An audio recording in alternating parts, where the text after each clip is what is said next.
bajet ada 150k je. Rumah macam mana boleh dapat ni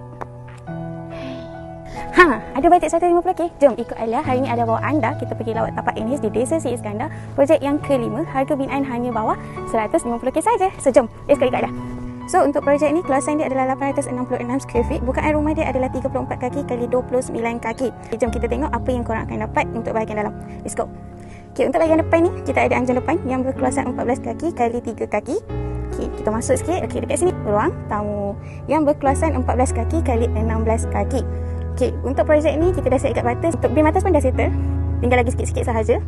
Okay, next kita pergi bilik tidur yang utama berkeluasan 16 kaki kali 10 kaki. Dah termasuk bilik air yang berkeluasan 4 kali 6. Kita pergi sebelah.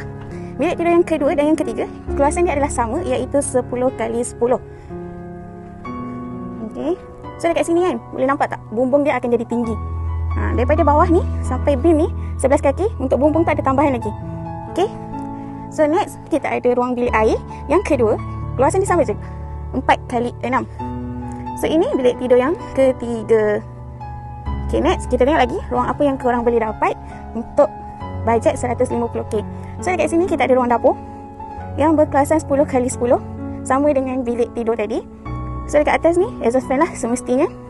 So ini ada pintu belakang, ni tingkap, dekat atas tingkap ya. Okay, ini pula adalah ruang makan. Keluasan ni sama juga 10 kali 10. Anda punya bajet berapa? Kalau 150k, anda boleh dapat ruang yang macam ni. Dia bilik tidur, 2 bilik air. Dia ada ruang tamu, dia ada ruang makan, ruang dapur. Ruang-ruang asas tu dah cukup ada. Tunggu apa lagi? Bagi anda yang ada bajet 150k, bawah 150k, boleh hubungi NH. Kita bantu daripada A to Z mengikut bajet anda.